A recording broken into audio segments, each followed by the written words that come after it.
Item ಯಾವುದೇ ಇರಲಿ try ಮಾಡಿ ಆಚಿ ಚಿಕನ್ ಮಸಾಲಾ. ಎಲ್ಲೆಡೆ ಇದೀಗ ತಬಾಹಿ ಗೂಗಲ್ ಮಾಡಿದ್ದು ಸರ್ಚ್ ಮಾಡಿದ್ದು ಉರ್ದು ಮತ್ತು ಹಿಂದಿಯಲ್ಲಿ ಬಳಸುವಂತಹ ಈ ತಬಾಹಿ ಪದದ ಅರ್ಥ ವಿನಾಶ ಅನ್ನೋದನ್ನು ಬಿಟ್ಟರೆ ಮತ್ತೇನು ಗೊತ್ತಿಲ್ಲ. ಇದನ್ನು ನೀವು ಡೀಟೇಲ್ ಆಗಿ ನಮ್ಗೆ ಎಕ್ಸ್ಪ್ಲೈನ್ ಮಾಡ್ತಾ ಹೋಗಬೇಕು ಸರ್. ಟಾಕ್ಸಿಕ್ ಸಿನಿಮಾದ ಒಂದು ಒಳ್ಳೆ ಹಾಡು ರಿಲೀಸ್ ಆಗಿದೆ, ನೀವು ಅದನ್ನು ಬರೆದಿರುವಂಥದ್ದು ಸಾಹಿತ್ಯ, ಏನು ಹೇಳೋದಕ್ಕೆ ಇಷ್ಟಪಡ್ತೀರಾ ಸರ್? ಅದು ಆ ತಂಡದ ನಿರ್ಧಾರ.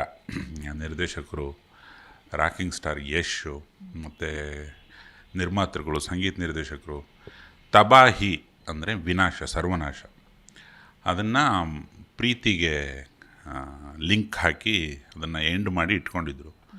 ಇವತ್ತಿನ ಕಾಲದಲ್ಲಿ ಹೇಗಿದೆ ಅಂದರೆ, ಈಗ ಮೊಬೈಲಲ್ಲಿ ನಾನು ಹುಡುಕಬೇಕು ಅಂದರೆ ಒಂದೇ ಪದ ಹೊಡಿಬೇಕು ಎಲ್ಲರೂ. ಈಗ ಕರ್ನಾಟಕಕ್ಕೆ ಒಂದು ಬೇರೆ ಪದ, ಬೇರೆ ರಾಜ್ಯಕ್ಕೆ ಇನ್ನೊಂದು ಪದ ಅನ್ನೋ ಥರ ಆಗೋದು ಬೇಡ, ಒಂದೇ ಕಾಮನ್ ಪದ ಇಟ್ಬಿಡೋಣ ತಬಾಹಿ ಅಂತ ಹೇಳಿ ಅವರು ತೀರ್ಮಾನ ತೊಗೊಂಡಿದ್ರು. ನನಗೂ ಅದು ಇಂಟ್ರೆಸ್ಟಿಂಗ್ ಅನ್ನಿಸ್ತು. ನೀವು ಹೇಳ್ತಾ ತುಂಬ ಚೆನ್ನಾಗಿ ಹೇಳಿದ್ರಿ. ಎಲ್ಲ ಮಿತಿ ಮೀರಿ ನೋಡೋಣ ಬಾ, ಹಾಡು ಹೇಳಿ ನೋಡೋಣ. ಶೃಂಗಾರದಂಗಾರ ಸಿಡಿದೇಳಲು ತಬಾಹಿ ಅಥವಾ ಶೃಂಗಾರದಂಗಾರ ಸಿಡಿದೇಳಲು ವಿನಾಶ ಅಂತ. ವಿನಾಶ ಒಂದು ಸ್ವೀಟ್ ಮ್ಯಾನರಲ್ಲಿ ಹಾಡಿದ್ದಾರೆ. ಅದು ಅದ್ಭುತ ಗಾಯಕ, ಅದ್ಭುತ ಕಂಪೋಸರ್ ಬೇರೆ, ವಿಶಾಲ್ ಮಿಶ್ರಾ ಅವರು, ಉತ್ತರದವರು. ಅವರು ದಕ್ಷಿಣದಲ್ಲಿ ಸುಮಾರು ಹಾಡು ಹಾಡಿದ್ದಾರೆ. ಈ ಪಿಚ್ ಅಂತ ಕರೀತಾರೆ, ಅಂದರೆ ಈ ಯುರೇನಸ್, ನೆಪ್ಚೂನ್, ಪ್ಲೂಟೋ ರೇಂಜು ಅಷ್ಟು ದೂರದವರೆಗಿದೆ ಅದು ಪಿಚ್ಚು. ಅದು ಎಲ್ಲ ಗಾಯಕರಿಗೂ ಸುಲಭವಾಗಿ ಸಿಗಲ್ಲ ಆ ಪಿಚ್ಚು. ಅಲ್ಲಿ ನಿರರ್ಗಳವಾಗಿ ಆ ಎತ್ತರಕ್ಕೆ ಹೋಗಿ ಹಂಗೆ ಹೇಳ್ತಾರೆ ಅವರು, ತಬಾಹಿ ತಬಾಹಿ ಅಂತ. ನಾವು ಯಾವ ಬಾತ್ರೂಮಲ್ಲಿ ಎಷ್ಟು ಕೂಗಿದ್ರೂ ಆ ಪಿಚ್ಚಿಗೆ ಹೋಗೋಕ್ಕಾಗಲ್ಲ, ಅಂಥ ಪ್ರತಿಭಾವಂತರು. ನನಗೆ ನೀವು ಹೇಳಿದ್ದೆ ನಂಗೆ ತುಂಬ ಇಷ್ಟ ಆಯಿತು. ಯಾಕಂದರೆ ಲಿರಿಕ್ಸ್ ಬಾಯಿಗೆ ಬರಬೇಕು, ಕೇಳೋಗ್ನಿಗೆ ಬಾಯಿಗೆ ಬರಬೇಕು, ನೋಡೋಗ್ನಿಗೆ ಕಣ್ಣು ತುಂಬಬೇಕು ಅಂತ ನಾವು ಕೆಲಸ ಮಾಡೋದು. ನಾನು ಮೊದಲನೇ ಕನ್ನಡತಿ ಬಾಯಲ್ಲಿ ಆ ಲಿರಿಕ್ಸ್ನ ಕೇಳಿದೆ. ಎಲ್ಲರೂ ಕೇಳ್ತಿದ್ದಾರೆ, ಎಲ್ಲರಿಗೂ ಖುಷಿಯ ಹಾಡು. ಸೊ ನನಗೋಸ್ಕರ ನೀವು ಒಂದು 2 ಲೈನ್ ಹಾಡಬೇಕು. ಹಾಡು ಬರಲ್ಲ ಸರ್, ಅಷ್ಟೇ ನನಗೆ. ಅದನ್ನು ನಾನು ಹೇಳ್ಕೊಡ್ತೀನಿ, ಹಾಡ್ರಿ. ಹೇಳಿ ಸರ್. ಎಲ್ಲ ಮಿತಿ ಮೀರಿ ನೋಡೋಣ ಬಾ, ಮಿತಿ ಮೀರಿ ನೋಡೋಣ ಬಾ. ಇದರಿಂದ 10 ಪಟ್ಟು ಜಾಸ್ತಿ ಪಿಚ್ಚಲ್ಲಿ ಹಾಡಬೇಕು ಅದನ್ನ. ಅದು ವಿಶಾಲ್ ಮಿಶ್ರಾ ಪಾಂಡಿತ್ಯ. ಅದು ಬಿಟ್ಟರೆ ನನಗೆ ತುಂಬ ಖುಷಿಯಾಗಿದ್ದು, ಆ ಉತ್ತರದಲ್ಲೊಂದು ಸಣ್ಣ ಮಿನಿ ಕರ್ನಾಟಕ ಮಾಡ್ಕೊಂಡಿದ್ದಾರೆ ಇಡೀ ಟಾಕ್ಸಿಕ್ ತಂಡದವರು. ಅಂದರೆ ಒಂದು ದೇಶ, ಭಾಷೆ, ಗಡಿ ಎಲ್ಲದನ್ನೂ ದಾಟಿ ಹೋಗೋಣಪ್ಪ ಅಂತ ಲೈನ್ ಹುಟ್ಟೋಕ್ಕೆ ಕಾರಣವೇ ಆ ಕರ್ನಾಟಕದ ತಂಡ. ಅಲ್ಲಿ ಯಶ್ ಜೊತೆಗಿದ್ದಂತಹ ಪ್ರತಿಯೊಬ್ಬ ಹುಡುಗನೂ ಕನ್ನಡದವನೇ. ಆ ಕನ್ನಡ ಪ್ರೀತಿ ಅಲ್ಲಿ ಹೋದಾಗ ಅಬ್ಬಾ ಮನೆಗೆ ಬಂದ್ವಿ ಅನ್ನೋ ಥರ. ಆ ಉತ್ತರದಲ್ಲಿನೇ ಒಂದು ಕನ್ನಡ ಭಾಷೆನ ಅಚ್ಚುಕಟ್ಟಾಗಿ ನಾವು ಮನಸ್ಸಿಗೆ ಹಾಕ್ಕೊಂಡ್ರೆ ಅದರಿಂದಾಗಿ ಹಲವಾರು ಭಾಷೆಗಳು ಹುಟ್ಟುಕೊಳ್ಳುತ್ತೆ, ಅರ್ಥ ಆಗುತ್ತೆ. ಆ ಥರದೊಂದು ವಾತಾವರಣ ಇತ್ತಲ್ಲಿ.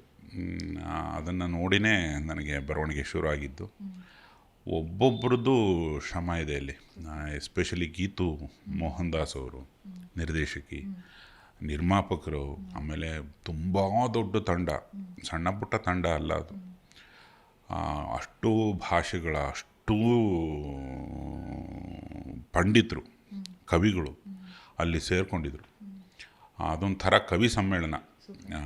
ಕನ್ನಡಿಗರು, ಕನ್ನಡದ ಪರವಾಗಿ ನಾನು, ತಮಿಳ್ ಪರವಾಗಿ, ತೆಲುಗು ಪರವಾಗಿ, ಮಲಯಾಳಂ ಪರವಾಗಿ ಎಲ್ಲರೂ ಸೇರಿಕೊಂಡಿದ್ರು. ಅಲ್ಲಿ ಈ ಕಾಡಿನ ಒಂದು ಪ್ರಾಣಿ ಅಂದರೆ ಆ ಕಾಡಿನ ಪ್ರಾಣಿ ಗೊತ್ತಾಗುತ್ತಲ್ಲ, ಆ ಥರ ಕವಿಗಳದ್ದೊಂದು ಕಾಂಪಿಟೇಷನ್ನು. ಅದನ್ನೆಲ್ಲ ಒಬ್ಬ ಅಚ್ಚ ಕನ್ನಡಿಗಾಗಿ ಯಶ್ ನಿರ್ವಹಿಸ್ತಿದ್ದ ರೀತಿ, ಇವೆಲ್ಲ ಭಾಳ ಅಪರೂಪದ ಘಟನೆಗಳಿವು.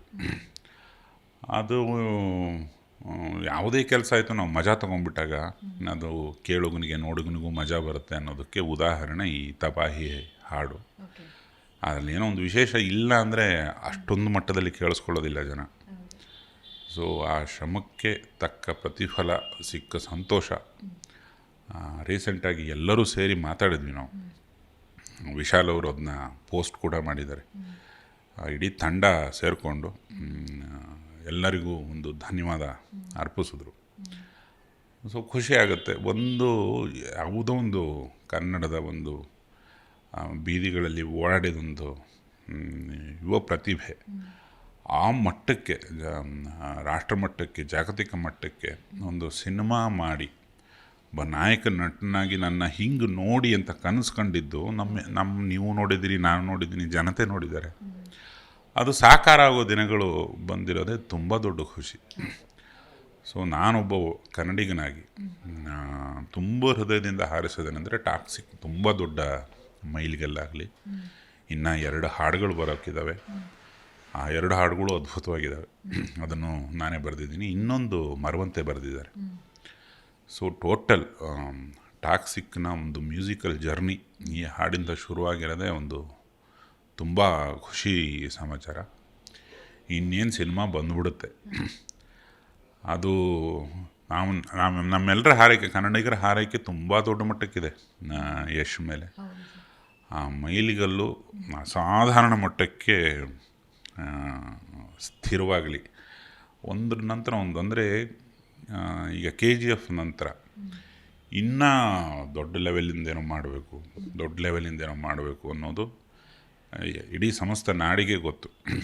ಅಷ್ಟು ಹಗಲು ರಾತ್ರಿ ಶ್ರಮಗಳಿರುತ್ತೆ ಒಂದು ಸಿನಿಮಾ, ಒಂದು ಕ್ರಿಯೇಟಿವಿಟಿ ಹಿಂದೆ. ಅದನ್ನು ಮಾಡ್ತಿರೋ ಆ ಇಡೀ ತಂಡಕ್ಕೊಂದು ಸಲ್ಯೂಟ್ ಸಮಸ್ತ ಕನ್ನಡಿಗರ ಪರವಾಗಿ. ಆ ಚಿತ್ರ ಸದಾಕಾಲಕ್ಕೂ ಗೆಲ್ಲಲಿ, ಸದಾಕಾಲಕ್ಕೂ ದಾಖಲೆ ಬರೀಲಿ ಅನ್ನೋದು ಒಬ್ಬ ಬರಹಗಾರನಾಗಿ ನನ್ನ ಹಾರೈಕೆ.